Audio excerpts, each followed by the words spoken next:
আর একইভাবে মাঝে মধ্যে আমার কোরবানি আমি জবাই করলাম, গোশত সব দিয়ে দিলাম, ফ্রিজে খুব একটা ভরলাম না, অল্প স্বল্প রাখলাম। কারণ আল্লাহ তাআলা বলেছেন ফাকুলু মিনহা ওয়া আতি'মুল বাঈসাল ফাকির, ফাকুলু মিনহা ওয়া আতি'মুল কানি'a ওয়াল মু'তার। কোরবানি গোশত নিজেও খাবো, গরিব দুঃখীকেও খাওয়াবো, যে চায় তাকেও দিব, যে চায় না আত্মীয় স্বজন তাদেরকেও দিব।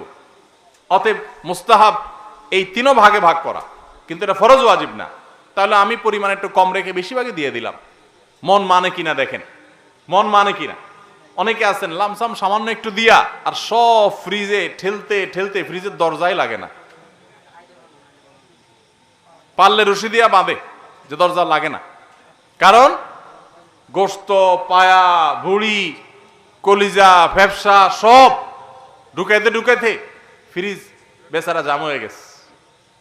তাহলে কোরবানি কেন করতেছি? গোশতের জন্য যদি কোরবানি হয়, এই কোরবানি করবাই না, এটা ফুর্তি। কোরবানি তো ত্যাগের নাম। আপনার ভিতরে ত্যাগ কতটা আছে, ত্যাগের মানসিকতা কতটা আছে। আপনি আল্লাহর রাহে আল্লাহকে খুশি করার জন্য লাখ টাকা দিয়ে গরু কোরবানি করেন, ভালো কথা। আপনার মধ্যে আসলে ত্যাগের মানসিকতা আছে কি এটা প্রমাণ করার জন্য মাদ্রাসা, নতুন মাদ্রাসা হচ্ছে, সেখানে লক্ষ লক্ষ টাকার দরকার আছে, আপনি সেখানে 20,000 50,000 টাকা অকাতরে দিতে পারেন কিনা, এটা অ্যাসিড টেস্ট। সেখানে টাকা বাইর হয় না। কোরবানিতে লাখ টাকা দেন, মাদ্রাসা টাকা দেন না, মসজিদে টাকা দেন না, আরো অনেক দিনের কাজ আছে সেখানে টাকা দেন না। গরিব দুঃখী মানুষ আছে, তাদের দরকার। একজন গরিব, তার চিকিৎসা মাত্র 20,000 টাকা হলে হয়ে যায়। আপনি 20,000 টাকা দিতে পারেন, কিন্তু দেন না, 2,000 দেন, 500 টাকা দেন, কিন্তু কোরবানির সময় মাশাআল্লাহ 1 লাখ টাকার গরু কিনেন।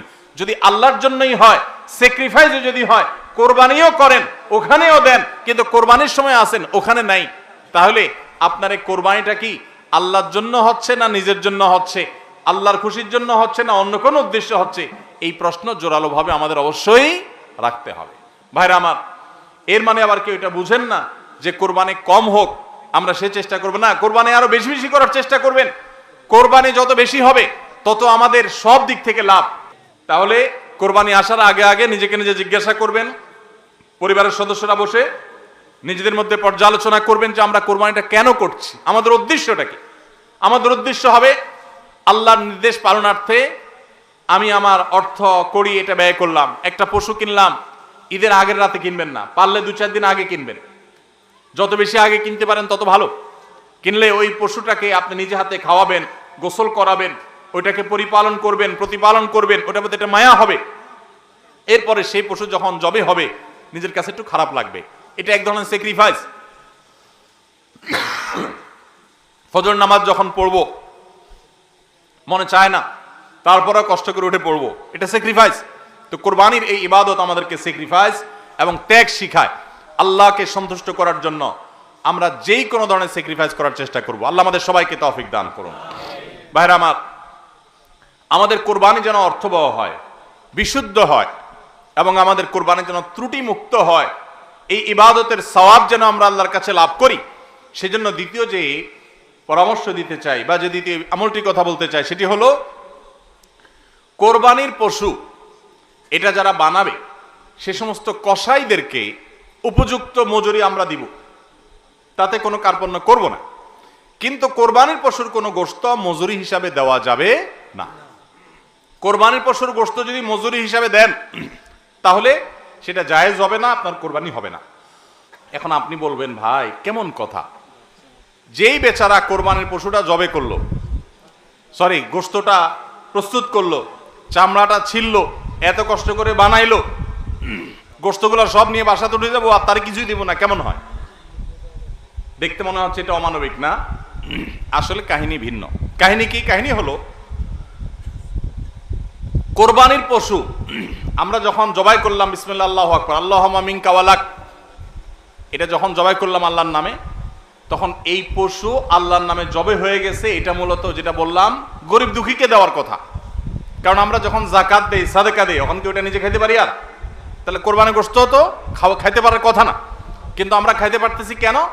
আল্লাহ তাআলা এই একটা আর্থিক ইবাদত আল্লাহ কবুল করেছেন। আমরা যখন সহিহ নিয়তে যদি করে থাকি আল্লাহ কবুল করে, এরপর বলেন ঠিক আছে তোমাকে দিলাম, তুমি খাও আমার তরফ থেকে, আল্লাহর তরফ থেকে আবার আমি খাই।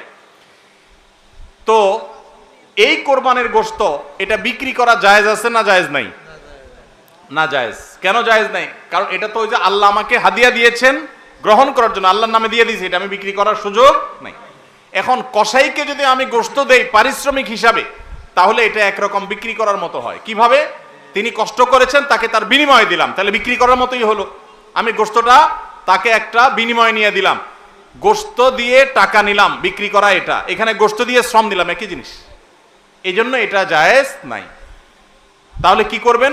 কসাইকে তার ন্যায্য মূল্য দিবেন, একটা গরু বানানোর জন্য যা লাগে তার পুরাটা দিবেন এবং আগে ভাগে এগুলো চুকায় নেবেন। মুশকিল হলো কসাইরা জানে যে একটা গরু বানাইতে হয়তো বাজার দর অনুযায়ী সে 10,000 টাকা নিত, এখন সে 8,000 রাজি হয়ে গেছে। কেন 8,000 রাজি হয়ে গেছে? কারণ সে জানে তার সাথে আরো যে 3জন 4জন থাকবে, সবাইরা আপনি কমপক্ষে এই 4জনকে যদি 2 কেজি করে বা 3 কেজি করে গোশত দেন, তাহলে 3 4 12 কেজি হবে। তো 12 কেজি গোশতের বাজারের দাম কত? হ্যাঁ, তাহলে চিন্তা করবে সে যে আমার তো এই দিক দিয়ে 2,000 টাকা ছাড় দিলাম আর পাইলাম তার চাইতে আরো অনেক বেশি। এই জন্য কসাই কম টাকা রাজি হয়ে যাবে। কসাইকে এই জন্য আগে ভাগে বলে দিবেন, শুনেন, কথা শুনেন ভালো করে, গোশত কিন্তু আপনাকে এক পিছু দেব না, আপনি কত নিবেন সেটা আপনি চুকান, আমার খাটলে নেব, না হলে অন্য কসাইয়ের সাথে আলাপ করব, কিন্তু আগে মাথায় এটা রাখেন আপনারা কিন্তু আমি গোশত দেব না, টাকা যা নেওয়ার নিবেন। নবী করিম সাল্লাল্লাহু আলাইহি সাল্লাম আলী রাদিয়াল্লাহু তাআলাকে এটা বলে দিয়েছেন, কোরবানি করার সময় বলে দিয়েছেন, দেখো কসাইকে কিন্তু কোরবানি গোশত দিবা না, কোরবানি গোশত শুধু না, কোরবানি পশুর কোনো কিছু বিনিময় সে দিবা না, তাকে টাকা দিবা আলাদা, যত টাকা লাগে সেটা দিবা, গোশত দিবা না, তাহলে বিনিময় হয়ে যাবে, এটা জায়েজ হবে না, তোমার কোরবানি হবে না। এই জন্য ভাইরা এই জিনিস